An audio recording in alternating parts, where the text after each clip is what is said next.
is linked to our funding. So the priorities that are created are listed on the website, and again, all the links and things will be at the end. But when funding does come through, it's important that we look at those priorities in each community area and hope that the project and the funding that's required will meet those local needs. And as mentioned here, we've been doing this since about 2009. And those engagements, as I said, not just meetings, they can be workshops, surveys, specific events. They're held throughout the community area. They can be in village halls, they can be in the town. We've done them at secondary schools, primary schools. I've done one out of a double-decker bus. So all sorts of different ways of getting out and about into the community for those things. So here's an overview of our funding. In the last 4 years, we've given out over £4.9 million of investment from the area board funds altogether, which has created a leverage of total community value of 23 million. Now, what I mean by that is that for all the money that we put in, obviously it unlocks match funding from other providers. And that's how it can bring in that much larger sum of funding to your community areas. And in the graph below here, it shows the headline figures of the funding that we will be getting from 2021 to 2022. So we've got the 800,000 in capital, just shy of 3.5 in the local youth revenue, 138 in the health and wellbeing revenue, and then £250,000 in what's known as CATG, or community area transport groups. And here's just a fancy little infographic on last year's figures, so 2019 to 2020, on some of the kind of headline Wiltshire-wide figures for you. So on average, 12 volunteers help run each project that we've funded. We've got, just shy of 2,000 people engaged in moderate exercise through the projects we've funded. 6 million, the total value of projects supported for area board grants. These figures are incredible, and they're just a credit to the community that are out there delivering them. We are just a very small part of the process, our funding, and as much as it's relatively easy to obtain because of the nature of it, it does unlock other funding because it shows that you've managed to get that pump prime funding, and then it enables these projects to go ahead. And then these fantastic kind of statistics, and these are just your figures. If we go out there and speak to the community groups and we get that qualitative data in around kind of how it's impacted on people's lives, it's absolutely incredible. And that is a credit to you guys out there as the community groups running the provision. So I'm just going to run through the 4 streams. I'm going to fly past this one quite quickly because it's not that relevant, but it's just important for you to kind of know that it exists. So it's called a Community Area Transport Group, or CATG. It's one of the subgroups of an area board, and they deal with new highways issues. And that can come from a town or parish council or from a resident who may be concerned about issues in their community area. They can fill out a highways improvement form, which gets sent to the local town or parish council, who then deliberate on whether or not they think it's an important issue in the community, and then bring it to Wiltshire Council for one of our engineers to assess the solutions. And it will be taken to the CATG meeting, where they will talk about costs, talk about options, and look at ways forward. And that could be from putting in chicanes on a road, speed bumps, traffic surveys. In some villages, we've put in like raised concrete planters to stop tractors and trucks going over curb edges, ruining pavements, etc. So that's the kind of thing. It's not the most exciting stream of funding we've got, but it certainly is important to people that have the speeding issues or traffic issues in the community area, and that's what CATG funding is there for. Okay, so our 3 kind of more predominant funding streams, the health and wellbeing funding. So around and about £7,500 goes to every community area every financial year, which is drawn down, as we say here, from the adult services budget, which means it's caveated to older and vulnerable people living in your community. It's revenue funding, so we can fund project delivery, so practitioner time, as well as equipment and resources for whatever project is happening. And the aim here, as mentioned, is to reduce social isolation and loneliness. So we funded things out of this, like helping cooking classes for the elderly, the Music for the Mind sessions.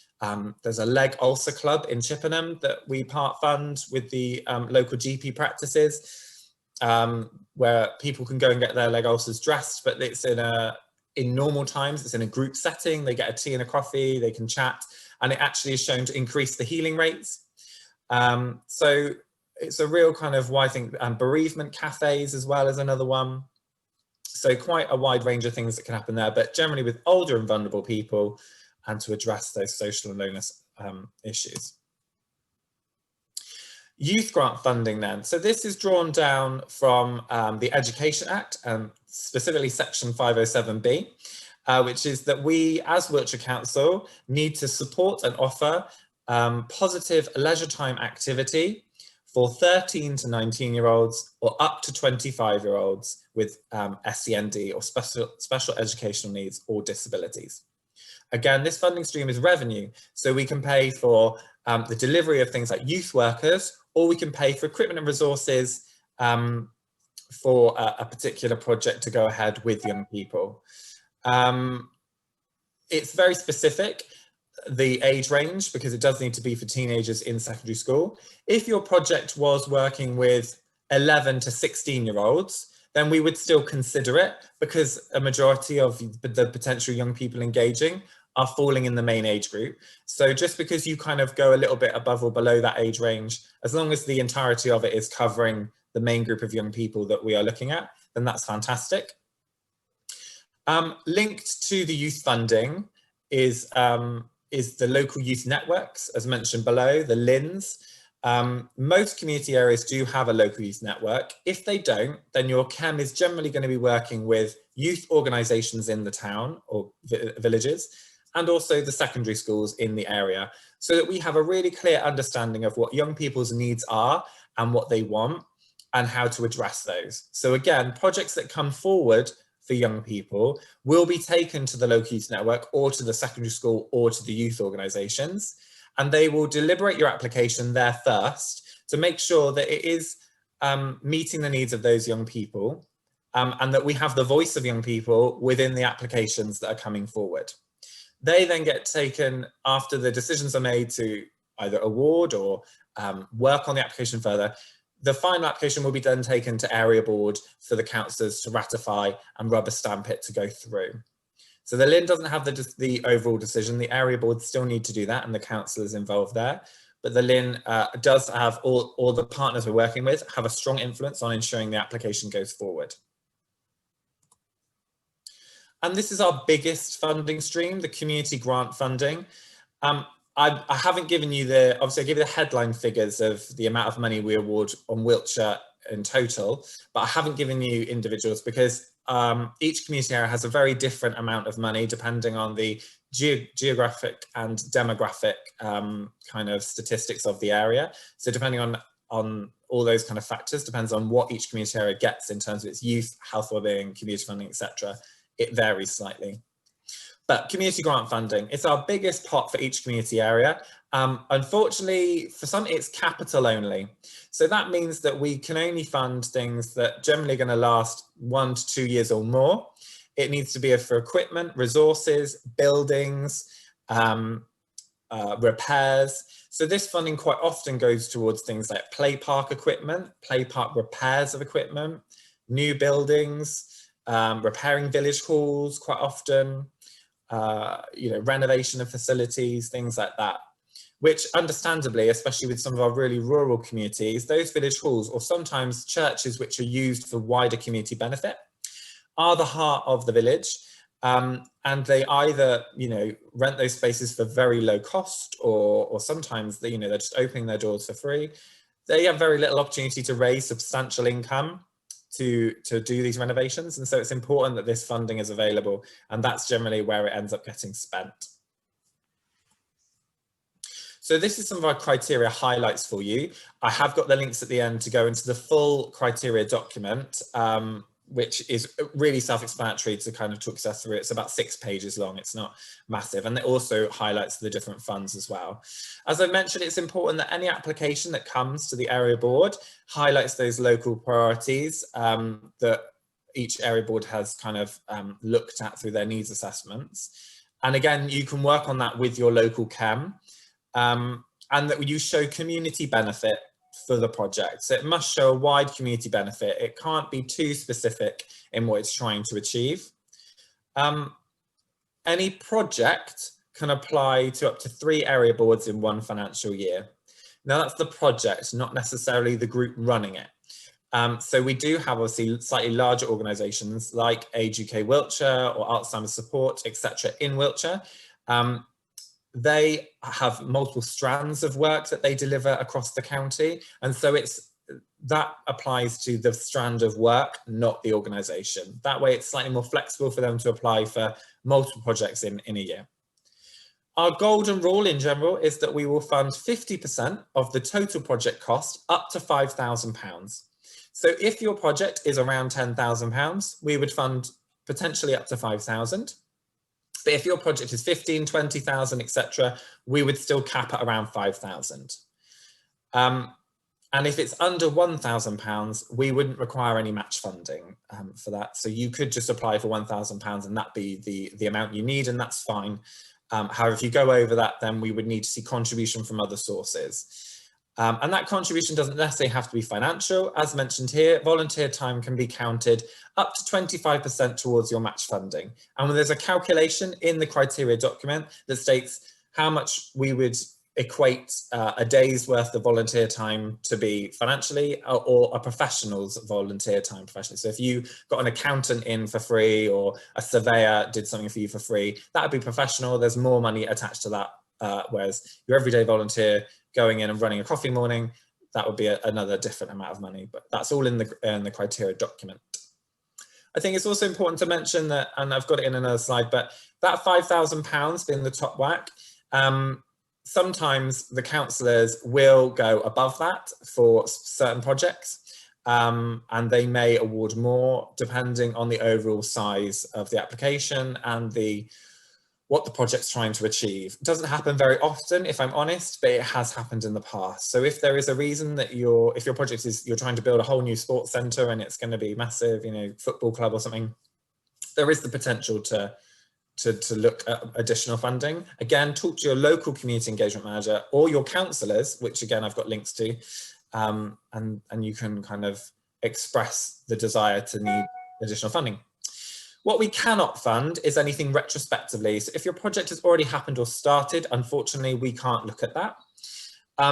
Funding for profit-making organisations, as mentioned, if you're a big organisation, and obviously you're in profit for the overall organisation, but your particular project that you're trying to run needs support, we can look at it, but we need to understand why it is the reserves and the additional profit in your main organisation are unable to support this particular project. And we have to make it very clear as to why that's happened, so that we can make that clear to the councillors for their decisions and obviously for our accountability as well. But in general, we wouldn't fund a profit-making organisation.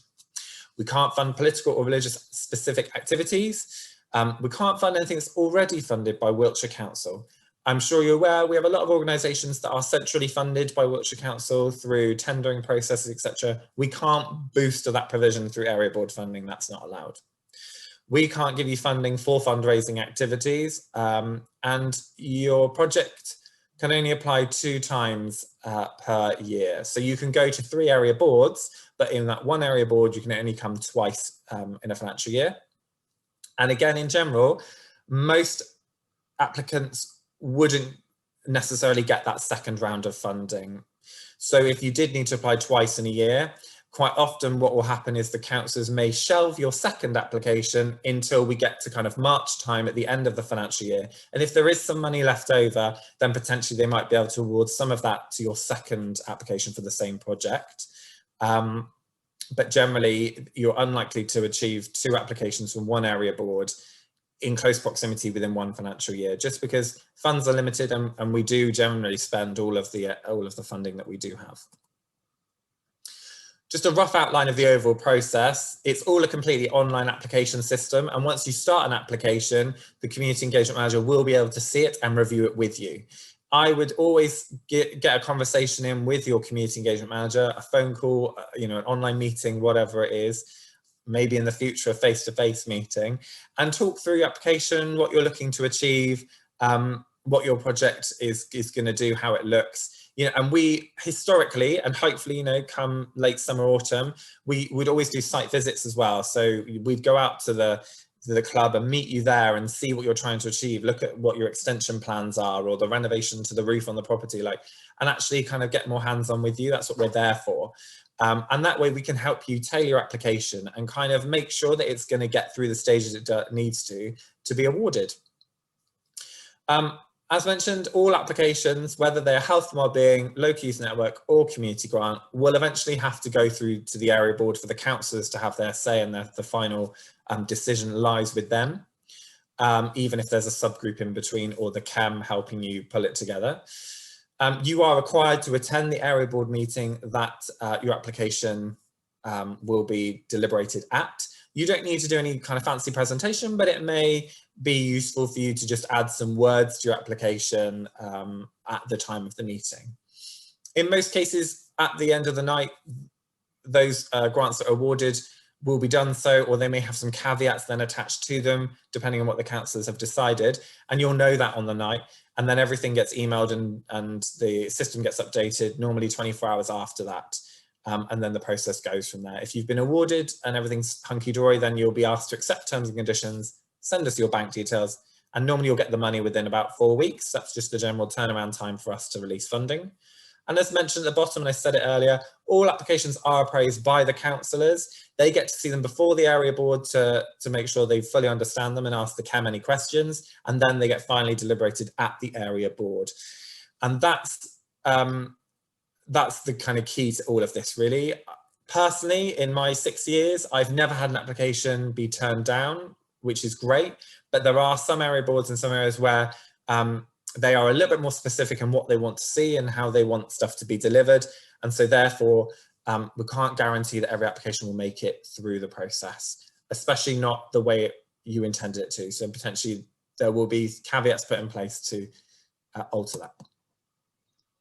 Just some kind of tips really on answer. So where possible, secure financial contributions from other sources, whether it be town or parish council there, or just match funding from other grant bodies such as the Community Foundation, or there might be ones local in your town. Here in Chippenham, we've got Chippenham Borough Lands, Malmesbury, we've got MACT, so Jack Lane Trust as well. So there are always other bodies out there, or fundraising, obviously, especially with sports clubs that we would support. They do a lot of fundraising, which is great, although obviously understandably the past year has been challenging for that. If you've got youth projects coming forward, try and ensure that you've got the youth voice in there somehow, so that we understand, that it's addressing some needs of young people. Young people had their say over your project. Talk about the accessibility of the project, how are people going to get to it, where's it going to be, how are you going to promote it, all that kind of stuff's really important to ensure that we're going to get that wide demographic of community members to attend. And make sure it's that you've obviously your safeguarding measures are in place, DBS checks if you are delivering work directly with people, and if you are going to be using the services of another organisation, that you get all that from them as well.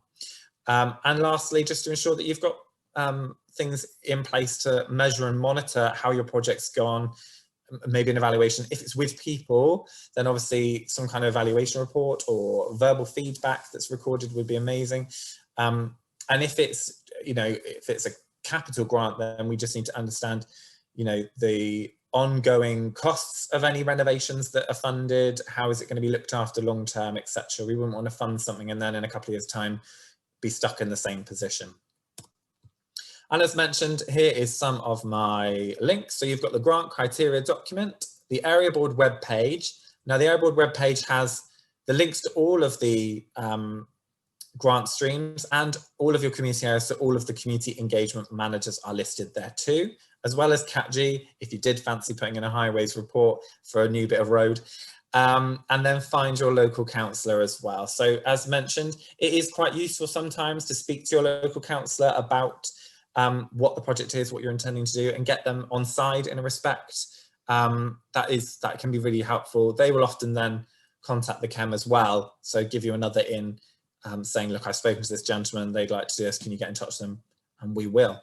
Obviously at this stage at the moment, we are in transition because it's the election year, so we don't have any councillors really at the moment, as we've gone into PERDA. So we won't have new councillors till obviously May, and then the next set of area boards will be running throughout June and July. So any applications that are made now won't get seen until that time. So there's plenty of time to work on applications, but currently that's the state of play. So if anyone is desperate for any funding currently, we wouldn't be able to get anything out to you until July time. I think it's also, I'll just mention at this point in time, we are renovating the grant portal. The old one has now been archived and the new one will go live hopefully by next week, if not by the end of this week. So if you do try and log on to the portal today, you'll get a message saying that it's currently not live. But I will make sure that I let Nicola know when the portal's gone live, so she can email you all to let you know that we have got that new portal running and you can start applying. And that's me. Thanks, guys. Great, thanks, Oliver. I think there are a couple of questions that have come up in the chat, and obviously we'll open it out to the room as well. There was one specifically around Swindon. I know these grants are designed to support Wiltshire-based communities and individuals, but could a Swindon-based organisation apply if it's for work that they're delivering in Wiltshire? Yes, yeah, so there's a couple of organisations. I think one's called Treehouse, there's a bereavement one for young people I know as well, and they are based in Swindon, but they are delivering work in Wiltshire, and so if the piece of work is happening in Wiltshire, we're happy to fund that. Also, we used to have a youth work company called CMAS, who were from Gloucestershire, and actually we've also got Artlift, which is a social prescribing model for art, social care with the GP practices, again, all based in Gloucestershire. But because they're delivering work here in Wiltshire, we'd happily fund that. Lovely, thanks, Oliver. And there was another question around whether there's a LIN in every area, specifically Marlborough, I think someone was asking. No, there isn't a LIN in every community area. Where there isn't a LIN, the community engagement manager is working with the school or local youth organisations. Specifically Marlborough actually is on my list to help set up a LIN. Pre-pandemic, I relaunched the LIN and we actually had a really successful meeting in the secondary school. We appraised 4 applications and we had 8 young people there, as well as some teachers and some youth organisations. It was amazing. And then the pandemic hit and obviously it went mental. So hopefully in the autumn, we'll be able to relaunch that network that we had with the school and get the LIN going in Marlborough again.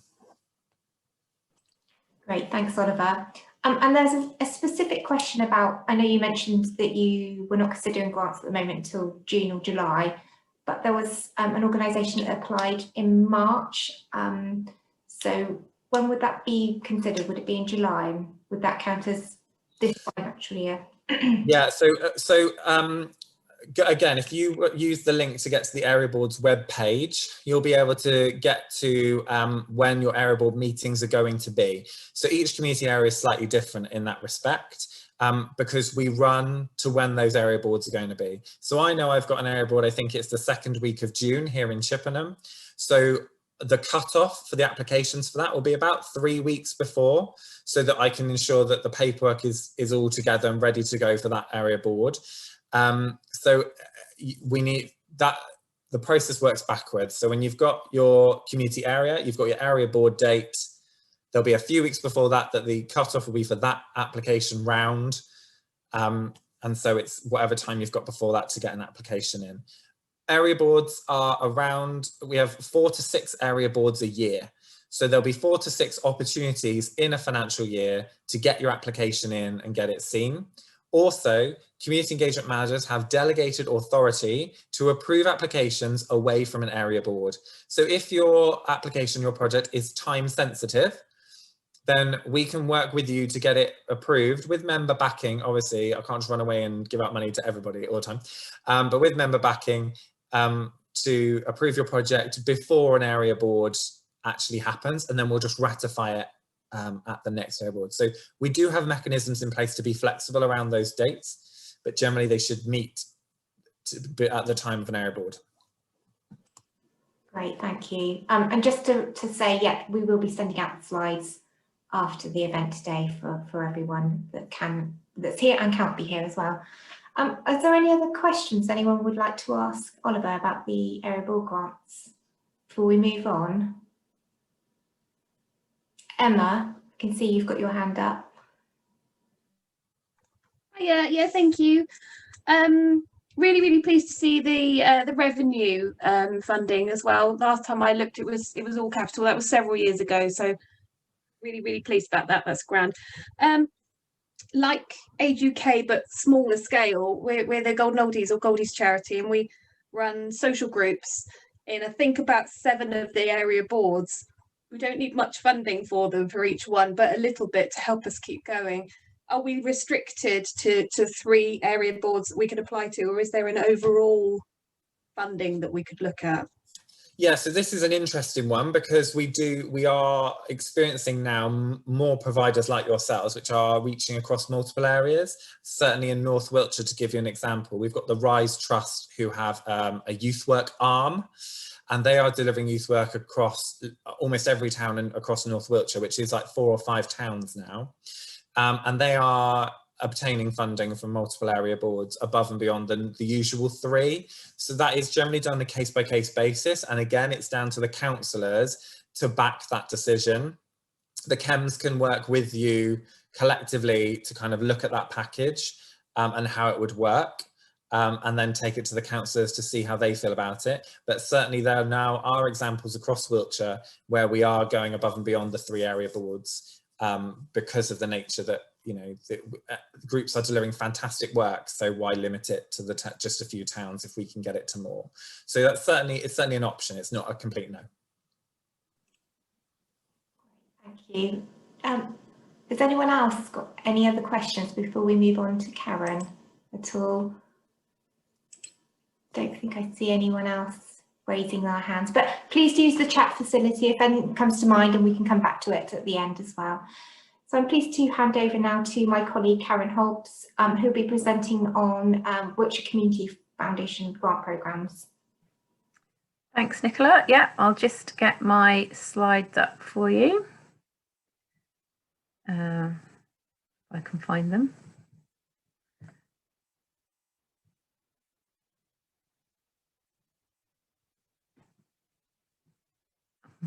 Sorry, technical hitch.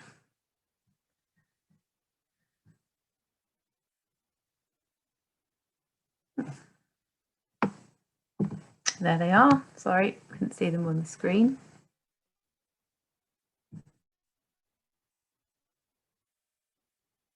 Oh, there we go. I think that should be okay now. So I am very aware that there are people who have joined us today that may well have sat through this before, so I will not be offended if you want to switch off for the next 10 minutes and go and make a cup of tea or something, or if you have something more important to do, that's absolutely fine. Okay, so I was just going to run through very quickly what we offer here at the Foundation for anybody who isn't fully aware of what we do. So our general sort of roles are, a lot of people will be aware that we make grants to groups. We also have a few grants to individual programmes, particularly around young people in education and people in fuel poverty. And we also provide information and advice for groups.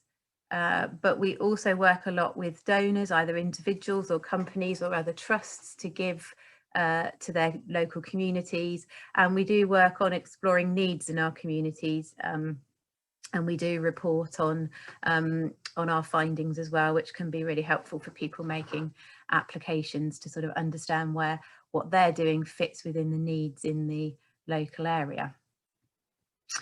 So at the moment, and sort of throughout the pandemic, we've been running one grant programme. Previously, people may be aware that we've had a range of grant programmes throughout the year, but a lot of those have been combined into what is now our coronavirus response and recovery grants. And this is about responding to the impact of the crisis on people. either providing, to provide existing services or keep existing services going, or to create new services, as has happened quite a lot in communities around Wiltshire and Swindon. We can offer grants at the moment for up to 12 months, and that's either setting up or adapting services, keeping an organisation going, so we can look at sort of core costs so that organisations don't need to close down. And we can still look at new projects or developments. It doesn't have to be coronavirus related in that respect, but it would all still be funneled through the same application process at the moment. So we're considering everything to do with coronavirus or just general developments to services that will be required, sort of now and going forward.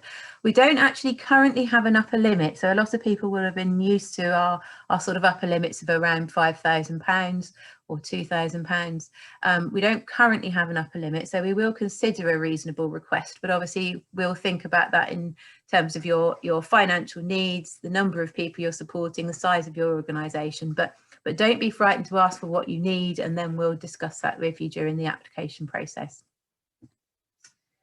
Our priorities as a local funder are small grassroots voluntary organisations, and we are particularly focusing on people who are experiencing disadvantage. So that could be social or physical or geographical, so rural isolation, for example.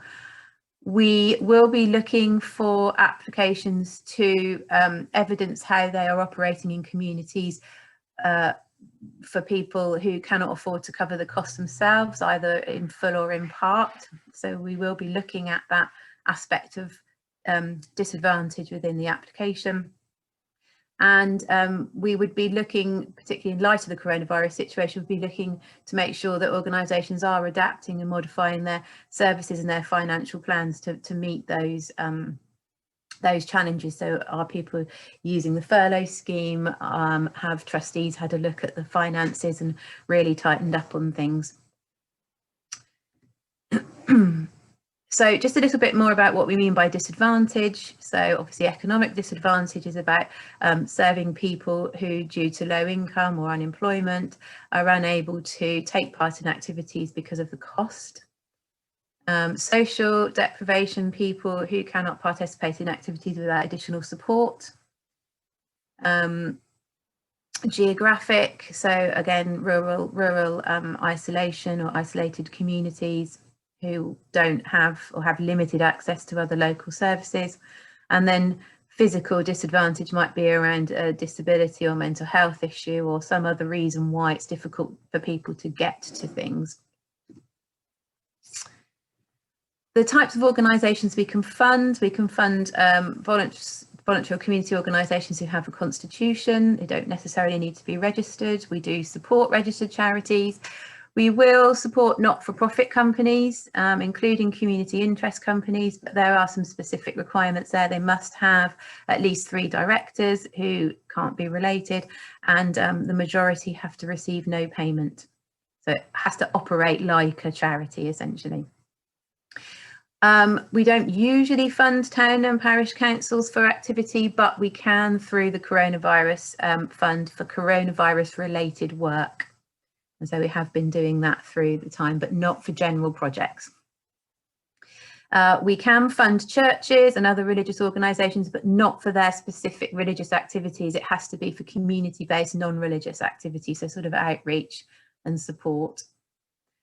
We can support fund branches of national organisations, but there needs to be a local management committee, local constitution and bank account. So it has to be a local branch of a national organisation. And we have been supporting organisations, particularly those that have started during the pandemic,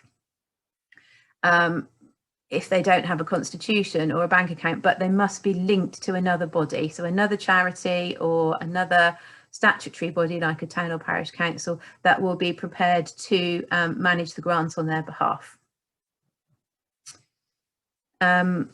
So, like I said, at the moment, you can apply for any reasonable costs related to meeting the needs which people have because of the coronavirus situation. Costs to help keep your organisation going. So obviously, we know people have struggled with fundraising, for example. But again, we need to be focusing on, are you operating in an area where a lot of the people are disadvantaged in some way, particularly financially? We can fund new projects for existing services, again, provided that you are running those services for people who are facing some form of disadvantage. And we can fund towards capital projects, again, up to £5,000. If your project is more than £5,000, then we need to see evidence that you've got most of the rest of the fund. If your project is under £5,000, then obviously we could potentially fund that that whole project. We don't fund schools, and usually we wouldn't fund statutory bodies other than what I've said about coronavirus related activity. We don't fund money that's going to go to individuals or one-off sponsored events. Projects that duplicate an existing service. So this is quite important in applications, that you have some idea of what else is going on in your area, and that you're meeting a need that exists and that isn't being met in some other way. So we will be asking about who you're networking with and how you know that what you're doing is needed.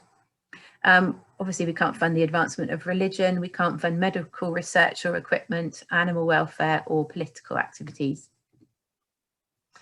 And like I say, we have one main programme open at the moment, which you can find a link on our website for applications. We don't have any closing dates, and we're making decisions sort of at least monthly at the moment. We've got panels going. We can make decisions a bit quicker if necessary, but ideally we will be taking things to our monthly panels. That will keep going for this first quarter of the year, so until about June, and then we'll let you know what we decide, you know, how things are going to develop beyond there. But for the moment, we're carrying on with this coronavirus fund. You can apply more than once. The main message really is come and talk to us. If you're not sure, come and talk to us, and we'll talk you through what would be the best approach to take. You can hold more than one grant from us at the moment, which normally wouldn't be possible. And we do have other grant programs that will be opening in the year. For example, we work with Wessex Water, so they will be having a small grant program looking at environmental projects. That will be opening in May time. And then we've also got some grant funding that's being sort of managed across community foundations in the UK, and that's around sport related activity. So do go and have a look on our website over the next few weeks, and you will start to see other programs opening up. And like I say, if all else fails, do contact us and we'll chat through with you. So thank you. I think that's me now. Thanks, Karen. There were a couple of questions that come up in the chat, and of course, people are welcome to raise their hand now. So one specifically asking, do we fund Swindon projects? Yeah. Yes, yeah, we cover Wiltshire and Swindon, yeah. So as long as it meets the criteria that I've talked about in terms of disadvantage and those other aspects of the organisational setup, then yeah. And there's another one from a charity that's based in Reading, so it's a regional based charity, but they're recently doing some work in Swindon. So yeah, that's it. So yeah, we can fund regional based for work that is happening in the Wiltshire and Swindon area. So again, you know, do come and chat to us about what you're doing. We can have a look at that. Thanks, Karen. Is there a minimum grant level? So is there a minimum grant people can apply for? We don't really sort of advertise a minimum grant level, but we wouldn't be looking at processing anything much less than £500, would you say, Nicola? Yeah. Yeah, so yeah, above the £500 mark, really. We can potentially do less. It depends. Again, it's just ask us about it before you take the time to apply, and we'll let you know. But usually around £500. And has anyone else got any questions at all they'd like to ask? I I don't think there are any more at this point to tell you about other sources of support that is available. So we have a dedicated page on our website listing funding opportunities open to charities. And we also have a free searchable database. So the link is from our website, wcffunding.org.uk, where you can search for both national and local funders, and there's a criteria, either geographical area or types of project you're looking for funding for. We are also working with Community First, Voluntary Action Swindon and Wessex Community Action to put together a series of support events, networking events, training and workshops for the voluntary and community sector in Swindon and Wiltshire. And also the CVO website, they also have a what's called Funding Central. So there's another place where you can also look for other sources of support and grants. Our future events. So we offer advice sessions, monthly one-to-one advice sessions with a member of our grants team, where you can talk about anything, whether it's looking for funding for your project, governance issues, and you can book all those to our website as well. Our next Meet the Funder events, our next one's taking place in May, and we have Herman Miller Cares Foundation. They are a international furniture company based in Melksham, and they have a grant programme scheme open to Wiltshire and Swindon. And then we have St James's Place Foundation in June and the Garfield Western Foundation as well in July. Our next workshops, these are all virtual workshops that are taking place via Zoom. Our next workshop is taking place this month, is How to Tell Your Story. We have got our comms team delivering that, who have got experience of working with media and local press, also development of websites and social media platforms. And then we have a funding strategy with us as the grant team, and using data to demonstrate your charity's impact. We'll be looking at that as well, and they can all be booked through our website and also through our Eventbrite page. And so that's it for us today. I don't know if anyone else has any questions they want to ask either us at the foundation or Oliver about the area boards or Wiltshire Council grants at all. Derek, I can see you waving. Yeah, I just wanted to share a good news story, really. Excuse me. We actually benefited from a £2,500 grant from the area board in Bradford-on-Avon. And as Oliver pointed out, that has made a project which is a total value of about 19,000, including volunteer. And it was the most important part was the area board putting the money in first of all, which enabled us to then do the matching funding. And it's for a borehole.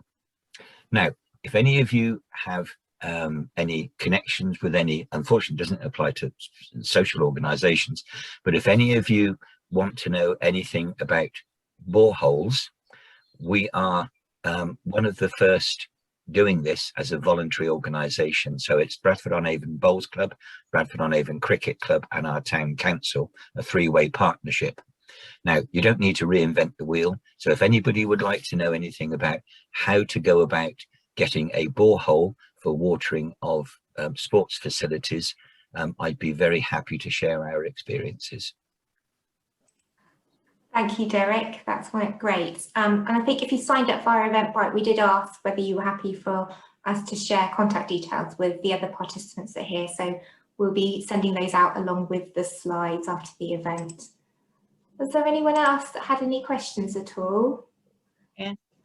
Are there any, this seems a bit of a daft question because it's sort of going back a bit, but are there any grants available to fund somebody to look for suitable grants? So at the foundation, we do fund capital and core costs. So we fund staffing costs. You do? Yes, we do. So we have had applications for sort of fundraisers and management. Because there's a couple of people in our village who have found funds. So there's an electric car project, and I was trying to think of another one. Oh, the Nada Community Energy, that's right. But that has been down to sort of volunteers doing that work. And we're quite a small population, so it's unlikely that we'll be able to find somebody else with that sort of expertise. So, so we could look at the community foundation then, perhaps, if we put forward some ideas to fund somebody basically to look for money to take on a bigger project.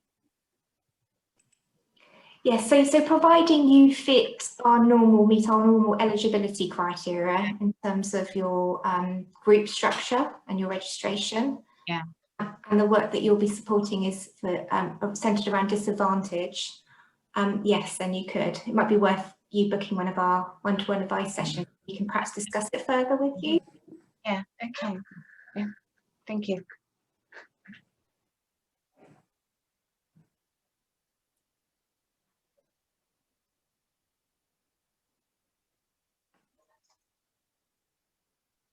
Nicola, you're muted. Oh, can you hear me now? Thank you. On your screen, there should be a poll that's just popped up. If you wouldn't mind just answering these 3 questions, they're really valuable in us on our future events as well. And as I said, yeah, we will be sending out the slides and recording after the event. I'd like to thank Oliver Phipps as well for coming and giving us some further information about Wiltshire Council area boards. It's been really valuable.